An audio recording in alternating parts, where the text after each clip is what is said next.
Welcome friends, मैं हूं प्रदीप कौशिक। स्वागत करता हूं आप सभी का मेरे यूट्यूब चैनल पर। हमारा आज का सब्जेक्ट है object oriented programming using Java and our topic is command line arguments.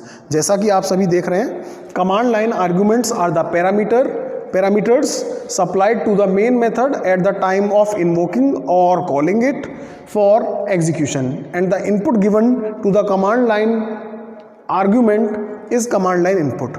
यानी कमांड लाइन आर्ग्यूमेंट या पैरामीटर वह पैरामीटर होते हैं, ठीक है, या वो पैरामीटर आर्ग्यूमेंट्स होते हैं जो हम मेन मेथड को एग्जीक्यूशन के लिए कॉल करते वक्त देते हैं, ठीक है। और उन पैरामीटर्स को जो हम डेटा इनपुट कराते हैं वो हमारा कमांड लाइन इनपुट कहलाता है, ठीक है। एग्जांपल के लिए आपके सामने एक प्रोग्राम है, ठीक है। यहाँ पर हमने एक क्लास ली हुई है सैम्पल, इसके अंदर public static void main method लिया हुआ है, ठीक है। उसके अंदर हमने स्ट्रिंग टाइप का एरे हमने यहाँ पर पास किया हुआ है, ठीक है। ये जावा का सिंटैक्स है। मेन मेथड के अंदर आप स्ट्रिंग टाइप का ही एरे पास करेंगे, ठीक है। ये जो एरे का नेम है आर्ग्स, आप इसे कुछ भी चेंज कर सकते हैं, बट आप इसका डेटा टाइप चेंज नहीं कर सकते, ठीक है। और जावा के अंदर आप इनफाइनाइट टाइम का यानी बिना साइज दिए भी आप एरे डिक्लेयर कर सकते हैं। तो this is actually a string type array, ठीक है। अब ये जो कमांड लाइन इनपुट आप मेन मेथड को सप्लाई करते हो, ठीक, इसे मेमोरी बफर भी कहते हैं। तो जो आप command line input main method को, ठीक है, सप्लाई करते हो कॉल करते वक्त, वो असल में इसी मेमोरी बफर या इसी एरे के अंदर आता है, ठीक है, क्लियर। और हमें उस इनपुट के साथ जो ऑपरेशन परफॉर्म करना है हम कर सकते हैं, ठीक है। तो यहाँ पर हमने एक प्रोग्राम बनाया है जिसके अंदर हम दो स्ट्रिंग इनपुट करा रहे हैं और उन स्ट्रिंग्स को हम केवल प्रिंट कराएंगे, ठीक है। इनपुट कराएंगे और प्रिंट कराएंगे, ठीक है। इतना हमने यहाँ पर किया हुआ है, ठीक है। अब यहाँ पर हमने एक मैसेज दिया हुआ है system.out.println you have entered following argument। तो ये केवल हमने यहाँ पर प्रिंट कराए हुए हैं। आप देखेंगे इस प्रोग्राम के अंदर केवल हमने यहाँ पर प्रिंट कराए हुए हैं, इनपुट हमने कराए नहीं हुए। तो इनपुट वो हम एक्चुअली कमांड लाइन पे देंगे, कमांड लाइन पे कह देंगे, रन कराते वक्त देंगे, ठीक है। तो जावा प्रोग्राम को जो इनपुट आप रन कराते वक्त देते हो उसी को आप कमांड लाइन इनपुट कहते हो, ठीक है। और वो इनपुट मेन मेथड के पास आता है, ठीक है। अदरवाइज आप एग्जीक्यूशन टाइम पे इनपुट नहीं देते, ठीक है। तो जो इनपुट एग्जीक्यूशन टाइम पे दिया जाता है वही कमांड लाइन इनपुट कहलाता है। अगर आप इनपुट नहीं देंगे और एंटर मार देंगे तो आपका एरर जनरेट होगा, ठीक है। अभी वो मैं आपको आगे समझाऊंगा, ठीक है। तो यहाँ पे इस प्रोग्राम के अंदर हमने केवल system.out.println का यूज़ किया हुआ है आउटपुट कराने के लिए। तो ये आउटपुट का फंक्शन होता है जावा के अंदर। system.out.println जावा केस सेंसिटिव लैंग्वेज है, तो एस कैपिटल है और ओ और पी यहाँ पर, आउट का ओ और प्रिंट का पी यहाँ पर छोटा है, ठीक है। हमने यहाँ पर मैसेज प्रिंट करा दिया system.out.println से you have entered following argument. ये मैसेज हमने यहाँ पर प्रिंट करा दिया, ठीक है। फिर ये दूसरा सेकेंड अनदर system.out.println मेथड हमने यहाँ पर लिया है और ये फर्स्ट आर्ग्यूमेंट हमने यहाँ पर प्रिंट कराया है। अब ये जो आर्ग्स टाइप का एरे है, ये एक एरे है और ये जो इनपुट आप कमांड रन टाइम पे देते हो वो उसे इंडेक्स वाइज 0 1 2 3 डालता चला जाता है, ठीक है। तो जो पहली एंट्री इसके पास आएगी आर्ग्स एरे के पास, ठीक है, यही कमांड लाइन इनपुट यहाँ पर यहीं पर स्टोर होती है, ठीक है। मेन मेथड के अंदर जो आप कमांड लाइन इनपुट दे रहे हो वो इसी स्ट्रिंग टाइप के आर्ग्स एरे के अंदर स्टोर होगी, ठीक है। तो आर्ग्स एरे के 0th इंडेक्स पे जो एंट्री होगी फर्स्ट आर्ग्यूमेंट मैसेज के साथ मैंने उसे प्रिंट करा दिया, ठीक है। आप देखेंगे इस प्रोग्राम के अंदर मैंने कहीं पे भी इनपुट नहीं कराया है, प्रोग्राम के अंदर नहीं कराया, ठीक है। फिर अनदर हमने system.out.println मेथड लिया, वहाँ पर सेकंड आर्ग्यूमेंट मैसेज प्रिंट करके और दूसरी एंट्री जो आएगी, ठीक है, क्योंकि हमने यहाँ पर 2 ही इनपुट दिए, आप चाहे कितनी भी दे सकते हैं क्योंकि एरे का साइज गिवन नहीं है, लेकिन आप उसको इंडेक्स वाइज उसको प्रिंट कराते रहिए। तो आर्ग्स एरे के फर्स्ट इंडेक्स पे वो एंट्री आ जाएगी, सेकेंड एंट्री, और हमने उसको यहाँ पर प्रिंट करा लिया। इंडेक्सिंग 0 से स्टार्ट होती है, ठीक है। अब ये प्रोग्राम हमारा खत्म हो गया, यहाँ पर मेन मेथड क्लोज हो गया और यहाँ पर क्लास टर्मिनेट हो गई, ठीक है, क्लियर। और जिस क्लास के अंदर मेन मेथड लेते हैं उसी क्लास को मेन क्लास भी बोलते हैं, ठीक है। तो ये एग्जीक्यूशन कमांड है, जावा में कंपाइल कराने की कमांड है, Java C space file name dot Java class name dot Java, ठीक है, क्लियर, ठीक है। अब रन कराते वक्त आपको उस क्लास का नाम देना होता है जिसके अंदर आपका मेन मेथड है, ठीक है। तो जावा स्पेस, ठीक है, यहाँ पर है, आप कोई भी नेम ले सकते हो, क्लास का नाम ले सकते हो या कोई भी नाम से आप फाइल को सेव कर सकते हो, लेकिन रन कराते वक्त उसी क्लास का नाम चाहिए जिसके अंदर मेन है, ठीक है। तो Java C space file name dot Java, ठीक है। उसके बाद जावा स्पेस उस क्लास का नाम जिसके अंदर मेन मेथड है, उसके बाद इनपुट्स जो आपने कमांड लाइन इनपुट्स दी हुई है। कमांड लाइन इनपुट्स फाइल को कॉल, ये कंपाइलेशन कमांड होती है, दिस इज़ फॉर कंपाइलेशन, ठीक है।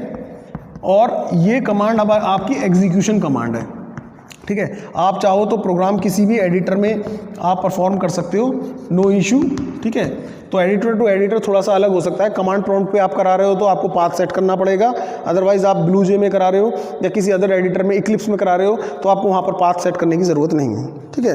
तो थोड़ा सा एडिटर टू एडिटर आपके प्रोग्राम रन कराने के ऊपर थोड़ा कंपाइलेशन एंड एग्जीक्यूशन वेराई कर सकता है, ठीक है। कमांड प्रॉम्प्ट पे आपको पाथ सेट करना पड़ता है जेडीके कंपाइलर का, जो कि आपके बिन फोल्डर में होता है सी ड्राइव के अंदर, ठीक है। तो ये अपने फाइल का जावा सी फाइल क्लास का फाइल का नाम डॉट जावा एक्सटेंशन, ठीक है, कंपाइल की। उसके बाद जब आप इसे एग्जीक्यूट कराएंगे, जब आप रन कराएंगे तो जावा स्पेस उस क्लास का नाम जिसके अंदर आपका मेन मेथड है और वो इनपुट जो आप कमांड लाइन पे दे रहे हो, इन्हीं इनपुट को ही हम कमांड लाइन इनपुट्स कहते हैं, ठीक है। और ये इनपुट आपकी मेन मेथड के अंदर जाएगी, ठीक है। तो आप इनपुट यहाँ पर दे रहे हैं, ठीक है, और प्रिंट प्रोग्राम के अंदर करा रहे हैं, ठीक है। इसीलिए इसे कमांड लाइन इनपुट्स कहा जाता है, क्योंकि रन टाइम पे आप जावा प्रोग्राम को जो इनपुट देते हो वो आपकी मेन मेथड के अंदर ही जाती है, ठीक है। और मेन मेथड का सिंटैक्स इस तरीके से डिफाइंड है कि आप वहाँ पर स्ट्रिंग टाइप का एरे आपको डिक्लेयर लेना पड़ता है। ये डिफाइन है सिंटैक्स, अगर आप नहीं लेंगे तो सिस्टम एरर जनरेट करेगा, ठीक है। अब आप यहाँ से इसको इनपुट करा देंगे और प्रोग्राम आपका इन्हीं दोनों को फर्स्ट आर्ग्यूमेंट और सेकंड आर्ग्यूमेंट लिख करके वेलकम फर्स्ट आर्ग्यूमेंट, ठीक है, और सेकंड आर्ग्यूमेंट होम करके प्रिंट करा देगा।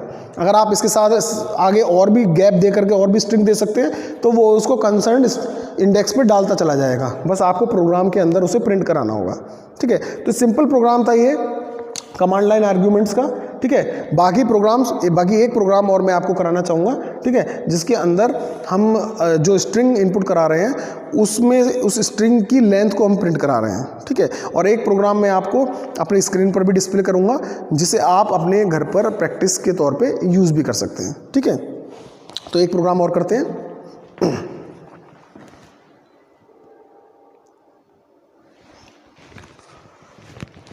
This is another program for our command line arguments. ये हमारे कमांड लाइन आर्ग्यूमेंट्स का दूसरा प्रोग्राम है, ठीक है।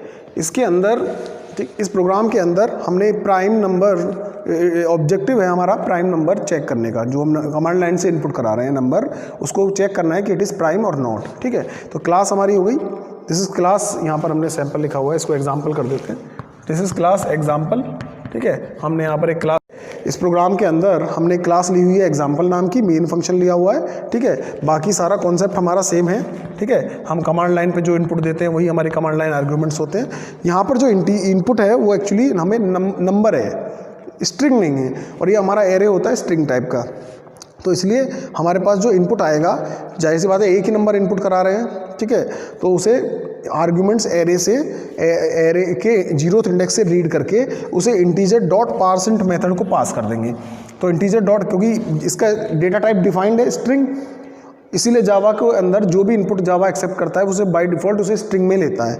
तो स्ट्रिंग आर्ग्यूमेंट्स इंडेक्स के पहले आर्ग्यूमेंट एरे के फर्स्ट इंडेक्स पे ये वैल्यू जाएगी जो आप रन टाइम पे इनपुट कराएंगे, ठीक है। जो भी नंबर इनपुट कराएंगे हम उसे इंटीजर डॉट पारसेंट से, ये स्ट्रिंग में एक्सेप्ट होगा, हम उसे इंटीजर डॉट पारसेंट से दोबारा इंटीजर में कन्वर्ट करके इस नम वेरिएबल को पास कर देंगे, जो कि एक इंटीजर टाइप का वेरिएबल है, ठीक है। फिर यहाँ पर हमने एक वेरिएबल ले रखा है p, जिसके अंदर हमने 0 इनिशियलाइज कर दिया है।